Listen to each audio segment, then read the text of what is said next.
today I would like to teach you how to find the height of a cylinder when you know the radius of the cylinder and the volume.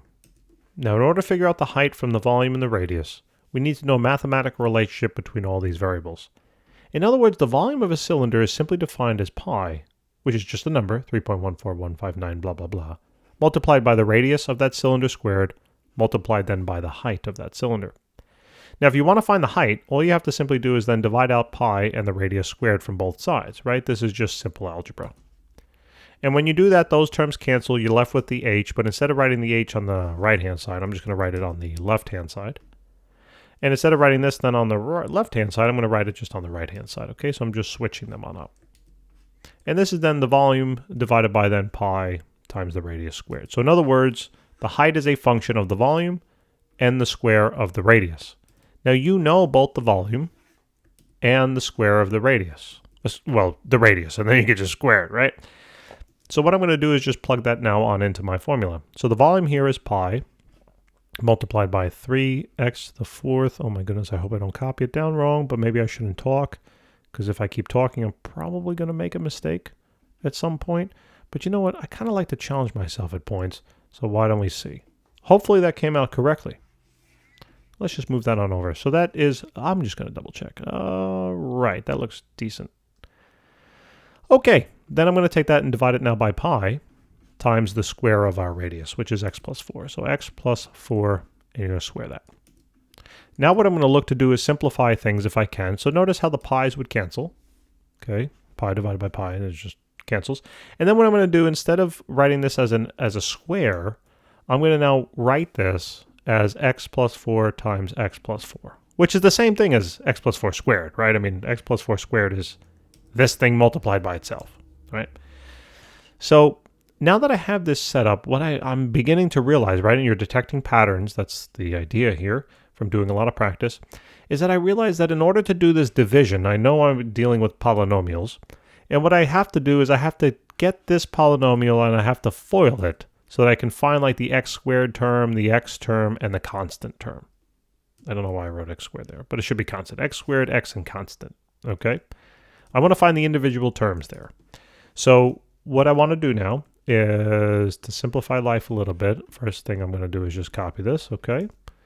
And then let's get rid of the pi's because we really don't need the pi because we canceled them, right? You can get rid of the little parenthesis up here at the top too. All right, let's get rid of that pi.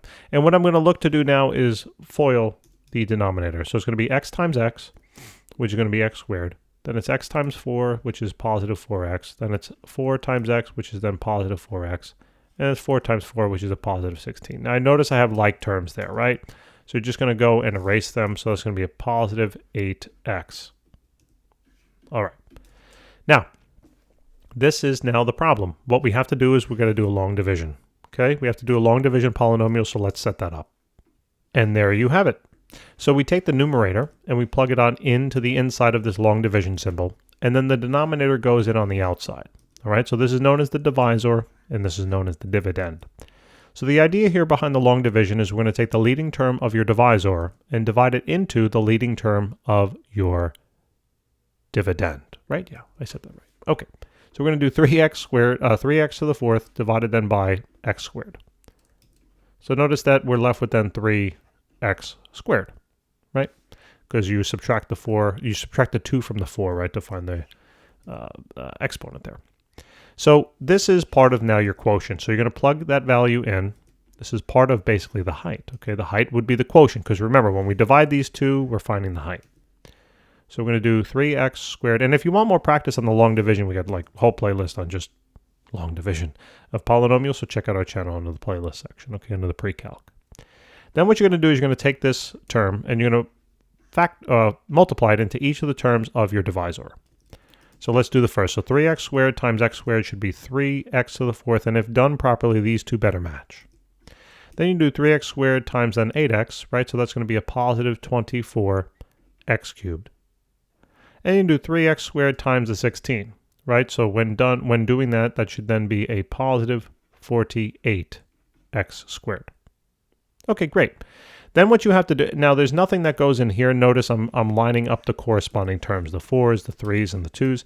There's nothing else to write over here, so you can just write in zeros if you want, or you can just leave it blank. It really doesn't matter. But what's most important before you start to do anything is you got to subtract this term from your dividend. So all you need to do is change all the signs then of the values in here. So if it's positive, make them all negative. Okay? Negative, negative. And you can do the same thing over here, but honestly, let's just leave that alone because subtracting or adding a 0 doesn't do anything, right? So don't even worry about the signs. But in any case, all you're going to do now is you're simply going to add these on up. So since these are opposite signs, they cancel, and that better happen. It will always happen with the leading term. Now, whether the other ones cancel or not, that just totally depends on the problem. But these will cancel as well. And what you're left with now is you're left with a negative 2x squared minus a 16x minus a 32. Okay, great. We repeat the process. This is like your new dividend, and this is still your divisor. So we got to take the leading term of the divisor and divide it into the leading term of the dividend. So you're going to do negative 2x squared divided then by x squared. And that should just simply becomes negative 2. So there's going to be minus now 2. Now what you're going to do is you're going to take this new term that you added basically. I know you basically added a negative, right, which is why it's a minus 2. But you're going to take this thing, the negative 2, and you're going to multiply it then to each term of the divisor, just like we did before. So negative 2 times the x squared is going to be a negative 2x squared, and if done right, these should match up perfectly, which they do. Then the minus 2 multiplied then by the 8x should be a negative 16x, and then the negative 2 multiplied then by the 16 should be a negative 32. Great. And then what you're going to do is you're going to subtract this term, okay, from the dividend. And remember, you're going to change all the signs, okay? So turn all the negatives into positives, all right? Don't only do that here in math, but try to do that with life as well. It'll be much more enjoyable. Then what you're going to do is you're going to add these on up. And notice how they're all going to cancel. Now, that just happened to work out that way. For this problem, it doesn't guarantee. I'm not guaranteeing that that should work out for every problem, but it works out nicely that we have 0 remainder. So in other words, once we end with 0 remainder, we know now that this is indeed the quotient. And that's all the quotient is. And guess what? This is the result of this division. So we can simply now say, if we wanted to over here, it's 3x squared minus 2. This is what the height would be. Thank you for joining in, ladies and gentlemen. I really do appreciate it. If you can like and subscribe, maybe even tell some of your classmates. If we were able to help you, we might be able to help them as well, and be an awesome way to help us out. We really appreciate it. And by the way, we're not only doing math, we have thousands of videos in physics and chemistry as well. Solve solutions. No matter what class you're taking, the questions don't change too much.